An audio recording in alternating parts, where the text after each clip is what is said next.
I gave them food and shelter when they didn't have it. Not saying they couldn't get it, but they know the situations that they were in. You know what I mean? As school kids, and so they were in school. They got kicked out. You said both of them got kicked. Both of them got kicked out, and you gave them food and shelter. How did you have money for food and shelter? I learned how to do it. What the f you talking about, man? They can't live with me in the projects in my grandmother's house. In your grandmother's house? Oh, but she was gone. Passed away. So you got the apartment to yourself. They come, but you still got to pay the rent. Yeah, I paid the rent. I paid for the love rent. That was Mase manager. I was a hustler. I always been a hustler. You were in the streets. I know. How much do you credit you being successful to Cam? I credit a lot to Cam, but I also credit a lot to us, because behind closed doors, it was us that put him in that position. You was a fan. You begged us. You are a fan, nigga. A fan. I mean, he was doing music a long time and things like that, but it was a pivotal moment where, before he got signed, them 2 years was very crucial to everything that we did together and his journey of becoming who Cam is. What if all of your preconceived notions about Jim Jones turned out to be false? What if the man claiming to have created Camron and Mase legacies was actually a tag-along fan who pleaded his way into the circle and was never the mastermind?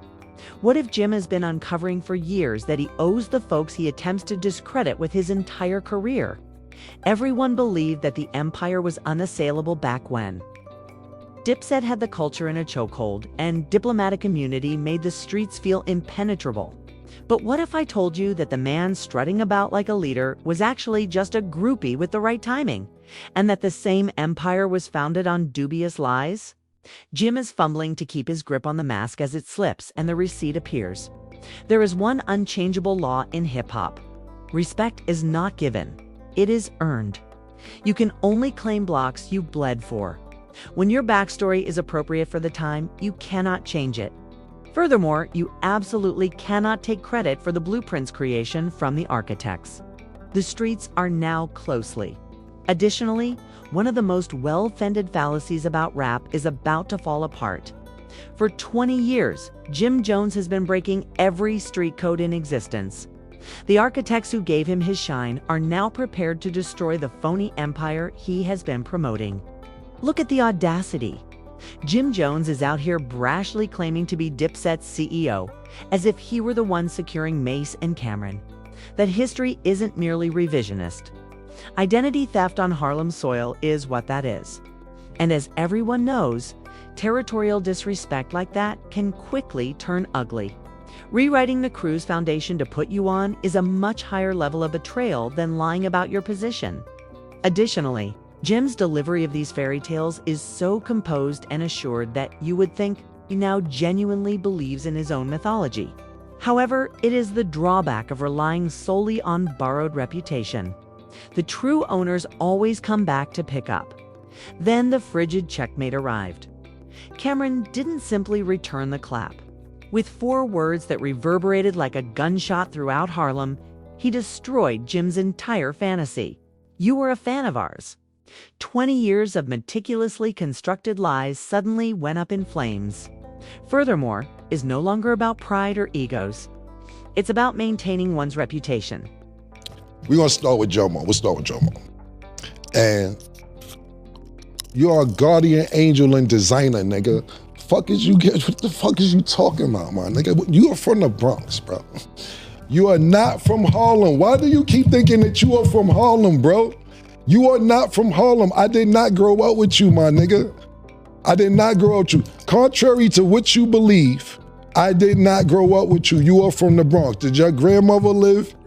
Did your grandmother live in Harlem? Yes. Did you come see her? Yes. Did I see you time to time? Yes. I did not grow up with you. It's more than just a rap beat. This is the primary distinction between leeches and builders.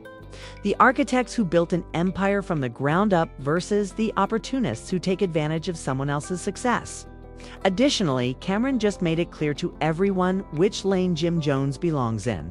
It's not the one he's been yelling about for years. Spoiler alert. This is where Cam truly turned the evening upside down. He revealed the psychology underlying Jim's act of desperation. You see, people who have never created something on their own become dependent on approval. They are not loyal to successful men and stay close to them. They act in this way out of fear. Fear of being perceived as unworthy. Fear of being revealed as someone lacking a solid base. Furthermore, Jim's entire identity, which he has been promoting for decades, was never founded on his own merits. Credibility was borrowed. He prayed no one would steal his costume.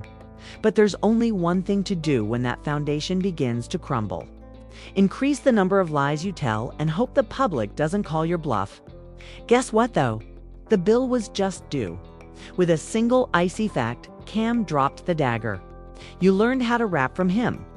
At that point, everything fell apart. And we was like, yo, Jomo's a nice guy. Mase like, yo, I think I'll teach him how to rap. Mase actually taught you how to rap. Literally. He taught you how to rap. You'll say it. Matter of fact, bring up the clip. Mase helped me learn how to rap. Mase taught me how to rap. Mase actually showed me, he was the first person to show me how to rap. Mase actually sat me down and showed me the magic to rap. We taught you how to rap, nigga. How you ran the whole organization. How you made Diplomat. Nigga, you ain't make none of this stuff. You was a fan. I put you down because you had a free crib and you was a nice guy. That's how you got down originally. Period. The real deal. Jim did not create Dipset. He certainly did not establish the empire. Nor did he find Cam or Mase. He listened to their mixtapes as they the city and pleaded his way into the circle. Simply said, groupie conduct with good timing. His entire career is completely turned upside down by that one discovery. Now it seems like every song, collaboration, and chart moment is the desperate attempt of a fan who conned his way into fame. And in the streets where begging is viewed as the height of the manly code, that stain is permanent. Real players create rather than beg. True leaders create, not cling. Jim Jones was simply revealed to be neither.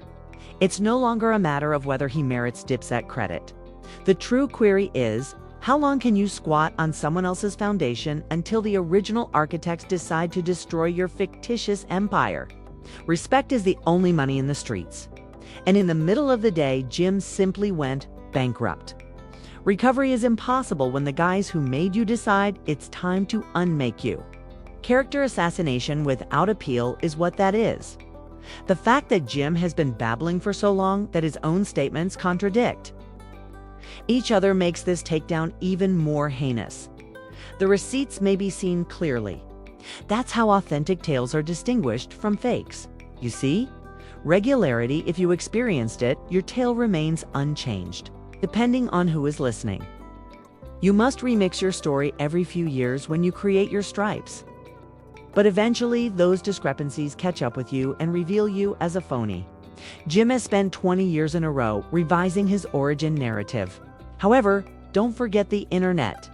Furthermore, it is not just embarrassing, but also a career-ending situation when your previous interviews begin to support your current lies. And for good reason. Listen to Camron.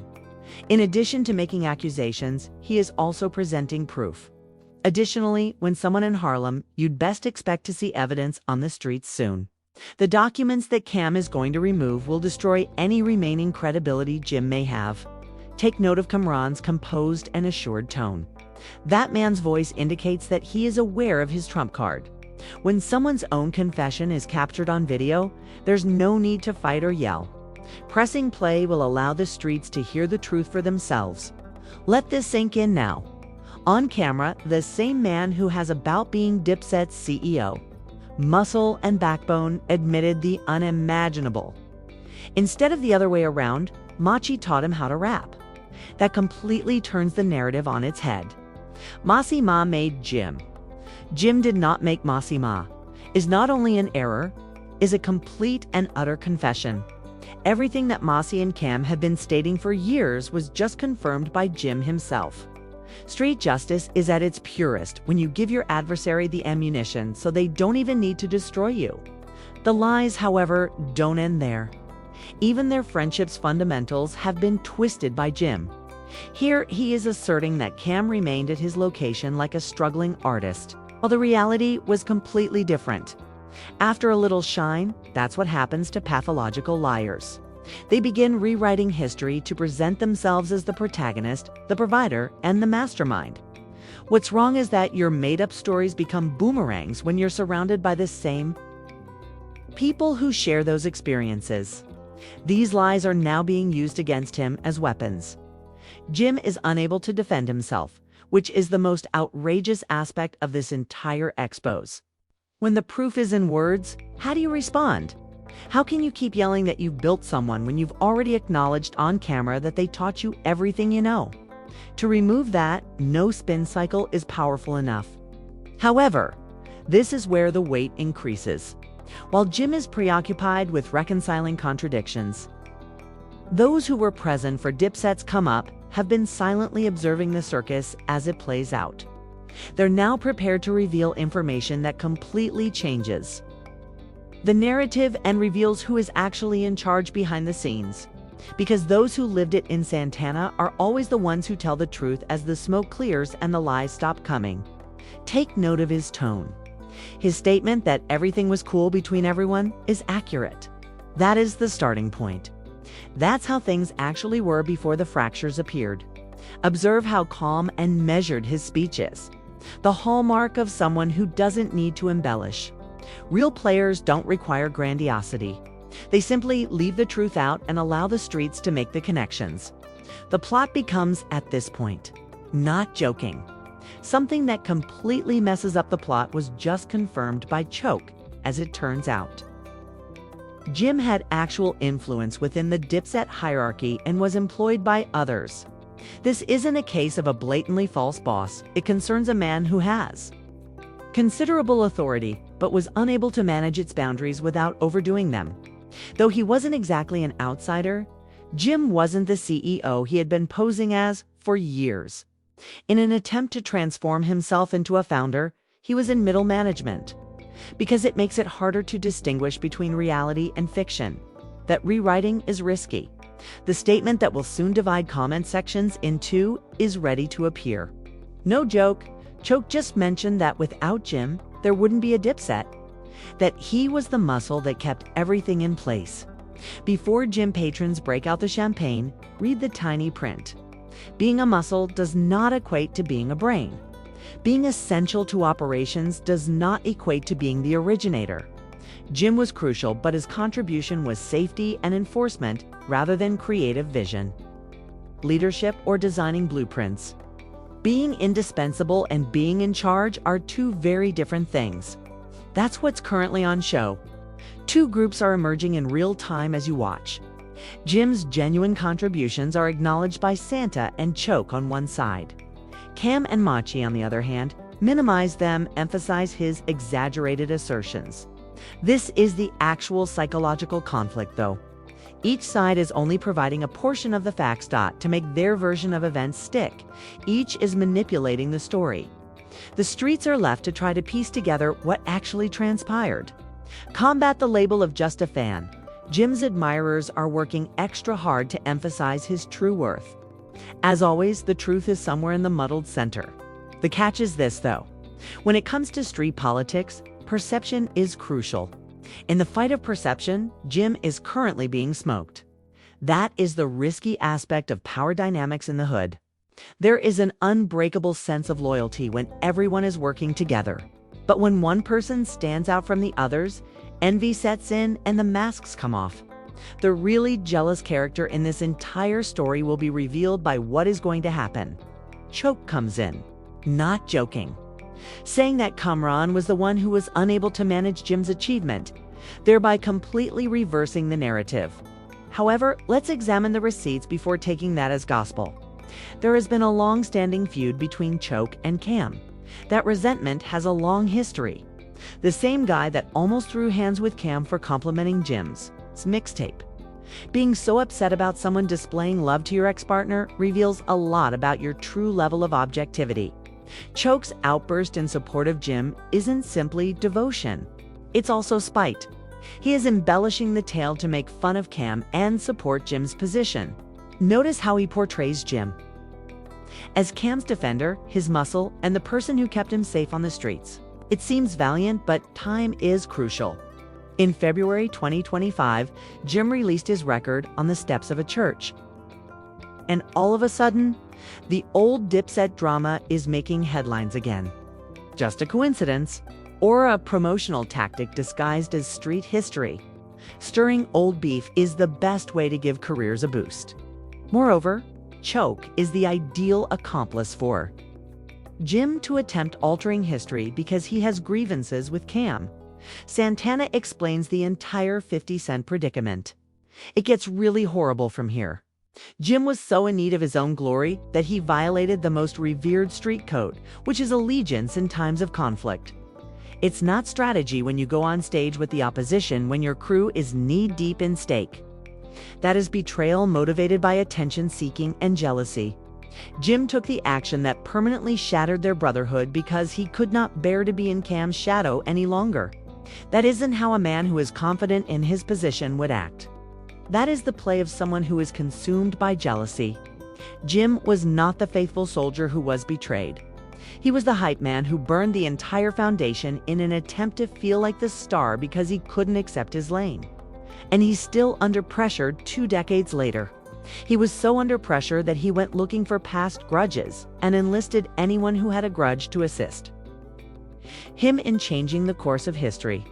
Even Freaky Zicky, who has been making an effort to maintain good relations, acknowledged that the first battle wasn't all that intense. However, things got out of hand when outside agitators began dousing the fire with gas. And consider this: who stands to gain anything from leaving those scars exposed? The person whose livelihood relies on reusing Dipset drama to maintain media attention. That is the action of someone who has lost all last defenses after being revealed as a fraud. The dirtiest tools are the ones you grasp for last when the truth confronts you. Your soul tools become threats, intimidation, small-scale personal assaults. Jim Jones is now going to demonstrate to the world how far a desperate guy will go once the falsehoods stop coming. Watch as Camron takes him apart piece by piece. Is no longer even about personal animosity. The goal here is to reveal a pattern. Jim, in Cam's opinion, lacks self-respect, a code, standards, and commitment to anyone other than ego. Jim's years-long facade as a muscle man is ripped apart by that kind of revelation.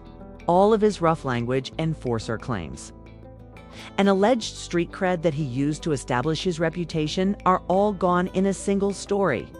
Not only did Cam say that, but he also vowed to have witnesses ready to support it. That combination is deadly. Receipts in addition to witnesses. Spin cannot withstand that. What makes it even frigid is this: Cam has lost his anger. He's not engaging in combat. He's not under pressure. He's bored. And that is the biggest insult on the streets. Worse than meat is when a man stops considering you a danger and instead treats you like background noise. Eraser, that is.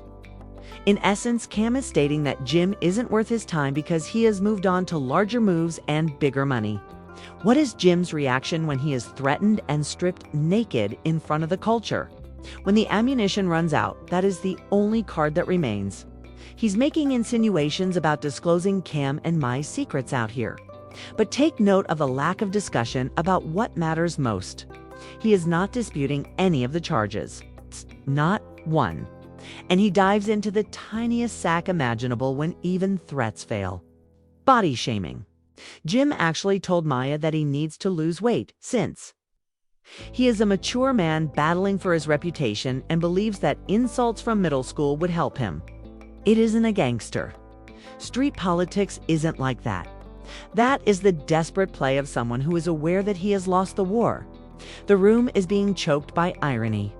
Jim claims that they are merely attempting to go viral and that he doesn't take Camron's shot seriously.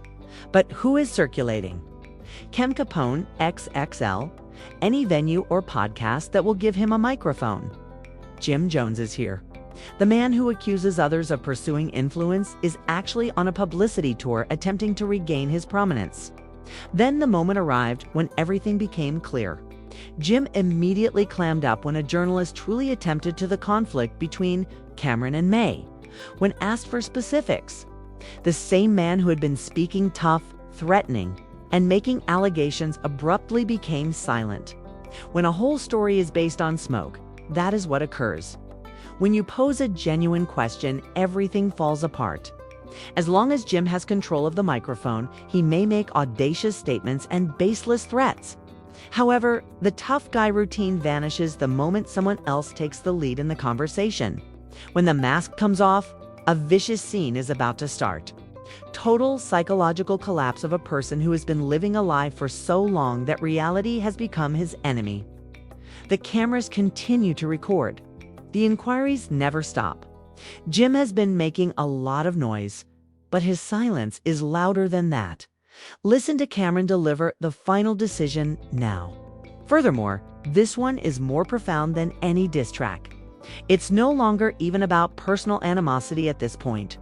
The goal is to reveal Jim's whole pattern of bringing down anyone who approaches him too closely. Artists that associate themselves with Jim, in Cam's opinion, do not experience upward mobility.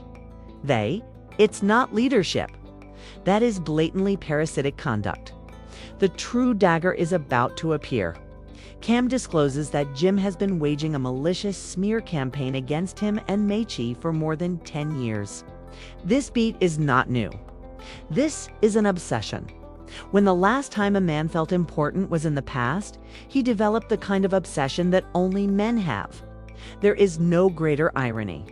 Jim says rumors don't concern him, that his priorities are time, investment, and financial gain. However, what is he actually doing? Sitting with Cam Capone, XXL, and anybody else who can provide him with a chair. Essentially, a continuous press push that relies solely on rehashing previous dives at drama. Instead of pursuing money, the man is pursuing microphones. At this point, the story shifts from amusement to instruction. Goes beyond three Harlem greats quarreling over their heyday. Pertains to the essence of hip-hop, authenticity, and the distinction between legends and imposters, builders and leeches, and creators and opportunists. In this culture, respect is earned rather than taken. The cautionary tale is the Jim Jones story. What occurs if you base every aspect of your identity on borrowed credibility? Mate and Cam did more than simply prevail in their feud. They carried out a demolition in public. They dismantled the idea until it was completely gone using Jim's own words, contradictions, and audio admissions. Minutes thereafter, the deception was finally revealed in the open after 2 decades of deceit. There it is. The mask tore off completely. Jim Jones used smoke, mirrors, and borrowed credibility to build his profession for 20 years. And Camron and Mase took everything away in one vicious tale. It turns out that the alleged CEO was a fan. The muscle showed signs of desperation. When asked serious questions, the tough guy resorted to threats, playground taunts, and silence. What began as a Harlem brotherhood turned out to be a warning. Evidence that while it is possible to fake many things in hip-hop, legacy cannot be faked. Respect is not taken. It must be earned. The opportunist is usually outlasted by the architect. And the streets never forget when the truth is out. Not only did Cam and Mase make fun of Jim, but they also changed the entire balance of power and used remarks as the proof that ultimately led to his demise. Jim isn't fighting rivals anymore. He is struggling with introspection. It's not beef. That is a permanent form of shame. Goes beyond Dipset drama. Like a live trial, the culture is watching every second of hip-hop history as it unfolds. When the streets begin to speak, we bring you the unvarnished truth that they would prefer you not to hear. So stay locked with Bars Buzz.